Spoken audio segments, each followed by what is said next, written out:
Salam alaikum wa rahmatullahi wa barakatuh. C'est par amour pour l'ensemble de l'humanité que je vous envoie tous ces messages, toutes ces vidéos, que je vous ai fait toutes ces vidéos. Parce que quand je vois mes enfants, c'est comme si je voyais l'humanité entière.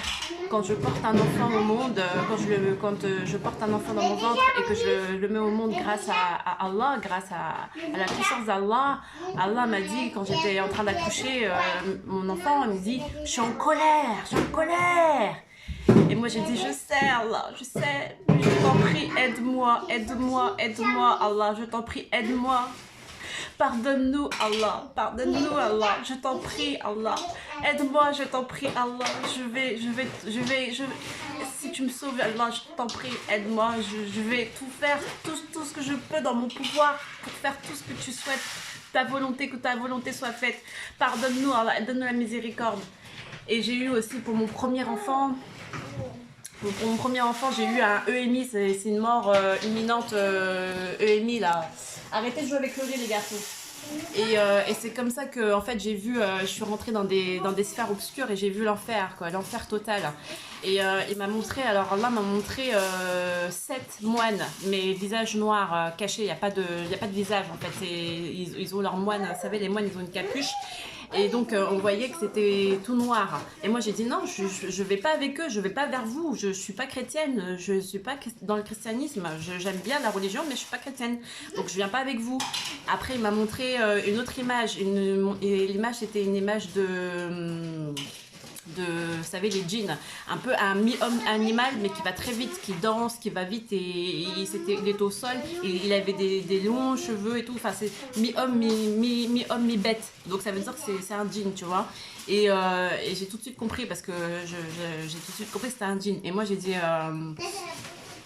non, la ilaha illallah, j'ai toujours récité Kul Huwallahu Ahad, Allah Samad. J'ai dit non, moi je viens pas avec vous.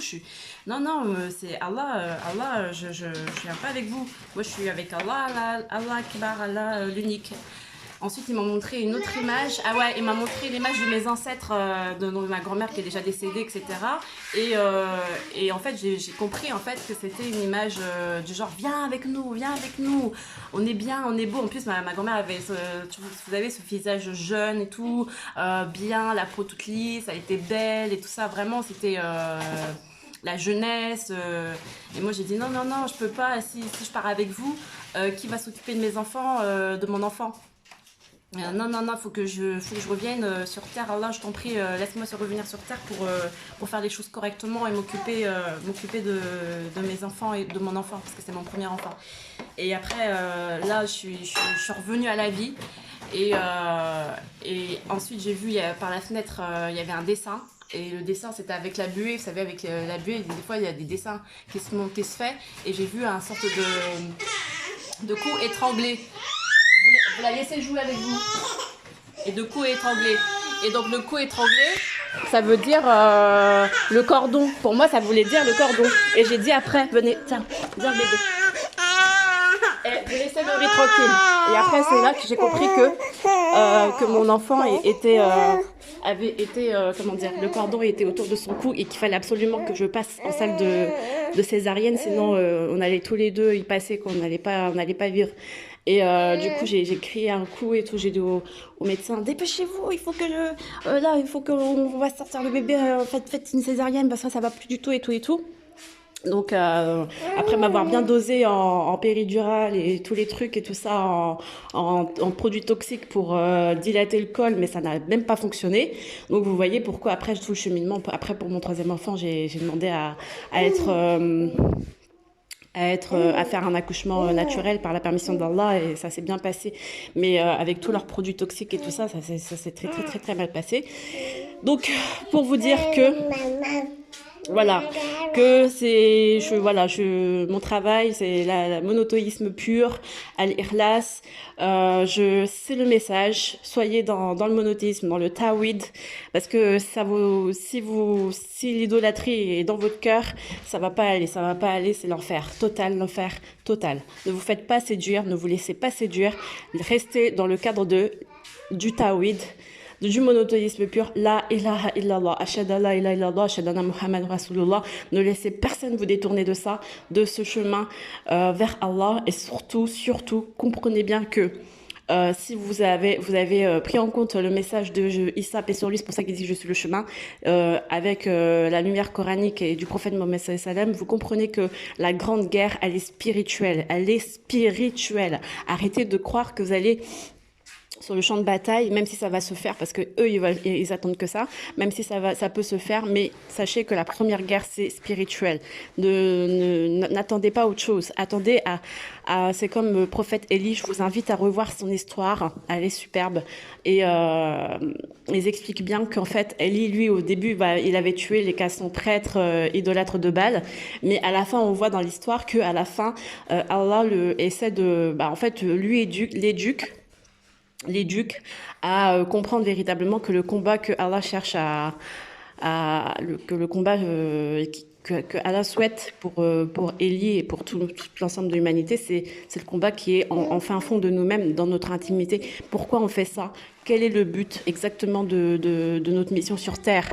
En fait, c'est tout simplement transformer, faire l'alchimie dans notre corps, dans notre cœur, la transformer nos mauvaises passions, nos désirs, cette âme qui est rebelle, et bien la transformer, la purifier et la rendre pure, tout simplement, la rendre belle et apte à rejoindre Allah au retour aux sources originelles. C'est ça, c'est cette transformation de ce qui est mauvais en bien.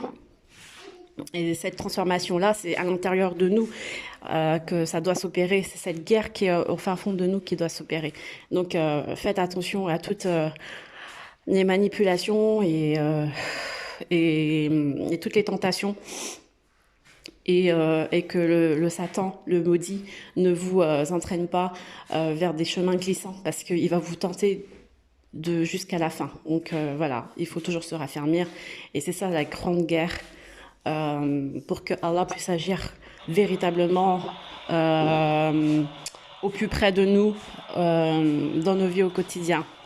Et ça, une fois que vous avez atteint cette sainteté entre guillemets, eh bien vous allez voir, vos vies vont changer. Vous n'avez pas besoin de grand chose, mais peut-être que si par exemple il vous manque une bouteille d'eau et que vous avez soif, eh bien votre voisine va toquer, va vous la donner, alors que vous l'avez pas appelée, alors que vous lui avez rien dit. Mais voilà, c'est comme ça, c'est les anges. Et parce que c'est comme Élie, le prophète Élie, paix sur lui. Quand à un moment il est parti dans le désert parce qu'il en avait marre et tout, enfin pas qu'il en avait marre, mais que Allah lui a dit de quitter la ville après avoir tué les 400 prêtres de Baal et tout ça. Et donc il est parti dans le désert, et il y avait pas grand chose, il y avait rien à boire, rien à manger, mais Allah a envoyé des oiseaux pour lui donner du pain, je crois, ou des graines, ou je sais plus, mais quelque chose à manger. Voilà, des corbeaux. Donc une fois qu'on est bien, on arrive à ce stade-là de paisibilité, de connexion intime avec notre Seigneur Allah, avec cette recherche du Tawhid. Eh bien, je vous avoue que je témoigne, Allah est le plus sage des juges, et Allah est le grand dispensateur suprême. Et Allah regroupe tout à la misère, et s'est donné la miséricorde. J'ai entendu ça dans une sourate hier, je me rappelle plus la sourate c'est quoi. C'est magnifique, c'est vraiment magnifique. Allah s'est donné la miséricorde. Et c'est pour ça que quand Allah m'a dit je suis en colère, j'ai dit Allah, je t'en prie,